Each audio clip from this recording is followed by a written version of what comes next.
আগামীর পথ চলায় আনুন নতুন গতি। সাথে থাকুক Yadea GT60, smartest scooter in Bangladesh.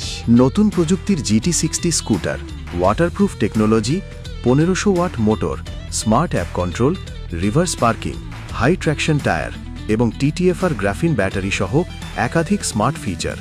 মাত্র 14 পয়সা প্রতি কিলোমিটার খরচে শহরের যাত্রা এখন আরও স্মার্ট।